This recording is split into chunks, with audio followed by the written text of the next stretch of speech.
सोचिए, साल 2003, कश्मीर का माहौल बेहद तनावपूर्ण। आज के इस एक्सप्लेनर में हम एक ऐसे हाई स्टेक सामरिक ऑपरेशन की बात करने वाले हैं जिसने सच में इतिहास पलट कर रख दिया। ये बॉर्डर सिक्योरिटी फोर्स यानी बीएसएफ का एक ऐसा मिशन था जिसका बस एक ही टारगेट था, एक बेहद खूंखार आतंकी मास्टरमाइंड का खात्मा। और यकीन मानिए, ये कोई आम मुठभेड़ नहीं थी। ये एक ऐसी कहानी है जहां बुद्धिमत्ता, अदम्य साहस और सटीक रणनीति सब कुछ दांव पर लगा था। तो चलिए चलते हैं अगस्त 2003 में। कश्मीर घाटी उस वक्त एक छावनी में तब्दील हो चुकी थी, क्योंकि भारत के प्रधानमंत्री श्रीनगर के बेहद संवेदनशील दौरे पर थे। सुरक्षा एकदम अभेद्य थी, एजेंसियां हाई अलर्ट पर थीं। लेकिन तभी प्रधानमंत्री के काफिले से मुश्किल से 1 किलोमीटर दूर एक आम सा दिखने वाला साइकिल सवार बीएसएफ के एक नाके की तरफ बढ़ता है। सब कुछ एकदम नॉर्मल लग रहा था, लेकिन एक मुस्तैद जवान की नज़र अचानक उस आदमी की मुट्ठी पर पड़ी। वो मुट्ठी कुछ अजीब तरीके से कसी हुई थी, और इसी एक शख्स ने, जी हां, महज एक कसी हुई मुट्ठी ने कश्मीर का इतिहास कैसे बदल दिया, ये जानकर आप सच में हैरान रह जाएंगे। अब जरा इस पूरे घटनाक्रम को सिलसिलेवार तरीके से देखते हैं। 27 अगस्त को बीएसएफ गार्ड्स ने उस साइकिल सवार को रोका, और तलाशी में जो निकला वो किसी के भी रोंगटे खड़े कर दे। वो कोई आम इंसान नहीं था, बल्कि एक चलता फिरता मानव बम था, पूरा शरीर विस्फोटकों से लदा हुआ। इस इकलौती गिरफ्तारी ने इन्वेस्टिगेशन की वो आग भड़काई जिसने 28 और 29 अगस्त को लगातार पूछताछ का दौर चलाया। और इसी का नतीजा था 30 अगस्त की सुबह 3 बजे की वो ऐतिहासिक नूरबाग रेड। अब देखिए, जब इस मानव बम से पूछताछ शुरू हुई तो पहले तो वो एकदम चुप रहा, लेकिन बीएसएफ इंटेलिजेंस की घंटों लंबी कड़ी पूछताछ के आगे आखिरकार वो टूट गया। दर्द और खौफ में उसने एक ऐसा नाम उगला जिसने पूरी घाटी की सुरक्षा एजेंसियों की नींदें उड़ा दी। उसने बताया कि उसे जिसने भेजा है वो है गाजी बाबा। ये वो नाम था जो उस वक्त कश्मीर में साक्षात खौफ का दूसरा नाम माना जाता था। गाजी बाबा कोई सड़क छाप गुंडा नहीं था। इसके गुनाहों का स्केल देखिए।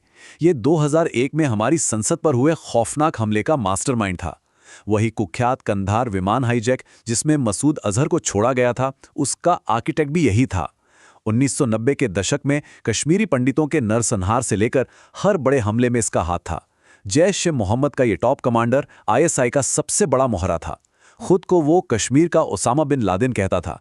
इससे आप अंदाजा लगा सकते हैं कि बीएसएफ के सामने असल में कितनी बड़ी चुनौती खड़ी थी। तो अब यहां से शुरू होता है एक असली कैट एंड माउस गेम। एक तरफ हमारा टारगेट गाजी बाबा, एक ऐसा प्रेत जिसे छूना नामुमकिन सा लगता था। वो हमेशा 10 हथियार बंद गार्ड से घिरा रहता, और हद तो यह है कि वो सोते वक्त भी सुइसाइड वेस्ट पहनकर सोता था। और दूसरी तरफ थे द हंटर, बीएसएफ के इंटेलिजेंस ऑफिसर नरेंद्र दुबे। महीनों से वो इस गाजी की परछाई के पीछे पड़े थे, एकदम निडर, दृढ़ संकल्पित, जो किसी भी कीमत पर रुकने वाले नहीं थे। चलिए देखते हैं कि इन्वेस्टिगेशन कैसे खुली। ऑफिसर दुबे ने उस पकड़े गए साइकिल सवार अंसर से जो उगलवाया, उसके बेस पर तुरंत एक रेड मारी गई। लेकिन किस्मत देखिए, गाजी वहां से कुछ ही देर पहले फरार हो चुका था। पर ऑफिसर दुबे हार मानने वालों में से नहीं थे। उन्होंने इलाके को छाना और एक लोकल बढ़ई को पकड़ लिया जो गाजी के ठिकाने पर आता जाता था। बस एक कड़ा सवाल पूछा गया, गाजी कहाँ है? और उस खौफजदा बढ़ई ने वो आखिरी और सबसे जरूरी पता बता दिया, नूरबाग, श्रीनगर। अब जरा उस पल की कल्पना कीजिए। 30 अगस्त 2003 सुबह के ठीक 3 बज रहे हैं। गुप्त अंधेरा और एकदम सन्नाटा। ऑफिसर नरेंद्र दुबे और उनके 3 सबसे भरोसेमंद साथी त्रिवेदी, हिमांशु और विनुचंद्रन नूरबाग की उस 3 मंजिला इमारत के ठीक बाहर खड़े हैं। पूरी बिल्डिंग को बीएसएफ ने साइलेंटली घेर लिया है। ये एक करो या मरो का मिशन था। एक छोटी सी भी गलती और सब खत्म। और फिर मिशन स्टार्ट होता है। बीएसएफ की एक टीम एकदम दबे पांव अंदर घुसी। सबसे पहले ग्राउंड फ्लोर बिना किसी आवाज के क्लियर किया गया, फिर फर्स्ट फ्लोर, वो भी सुरक्षित। जब वो सेकंड फ्लोर पर पहुंचे तो वहां उन्हें गाजी की पत्नी मिली। उसे फौरन सुरक्षित बाहर निकाल लिया गया। अब बची थी सिर्फ तीसरी मंजिल। जैसे जैसे कदम सीढ़ियों पर बढ़ रहे थे, हर एक जवान की सांसें थमी हुई थीं, क्योंकि उन्हें पता था कि ऊपर उनका सामना सीधा मौत से होने वाला है। लेकिन जैसे ही ऑफिसर दुबे ने तीसरी मंजिल का दरवाजा खोला, कमरा बिल्कुल खाली। 1 सेकंड के लिए लगा कि क्या गाजी फिर से हाथ से निकल गया। तभी उनकी नजर कमरे की एक दीवार पर पड़ी। वहां एक बड़ा सा आदमकद शीशा लगा था, अब खुद सोचिए, उस छोटे से साधारण से कमरे में इतना बड़ा शीशा, कुछ तो बहुत अजीब था। और सच कहूं तो यही वो पल था जिसने पूरे ऑपरेशन को पलट कर रख दिया। एक जवान धीरे से आगे बढ़ा। जैसे ही उसने उस शीशे को छुआ, वो शीशा अपनी जगह से खिसक गया। वो कोई आम शीशा नहीं था, वो एक धोखा था। उसके ठीक पीछे एक खुफिया बंकर छिपा था, और शीशा हटते ही बूम, उस बंकर के अंदर से बीएसएफ टीम पर अंधाधुंध गोलियों और ग्रेनेड्स की जोरदार बारिश शुरू हो गई। कमरा इतना छोटा था कि छिपने की रत्ती भर जगह नहीं थी। पूरी की पूरी टीम उस अचानक हुए जानलेवा हमले के सामने एकदम एक्सपोज हो चुकी थी।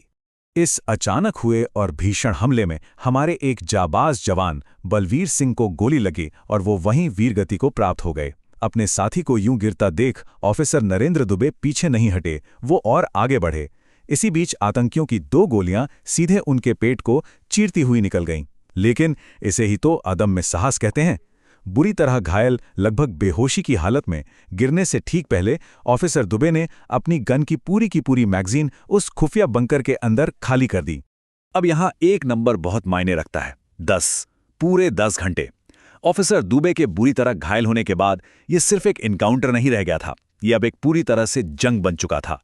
बीएसएफ ने ठान लिया था कि आज इस बिल्डिंग से एक भी आतंकी जिंदा वापस नहीं जाएगा।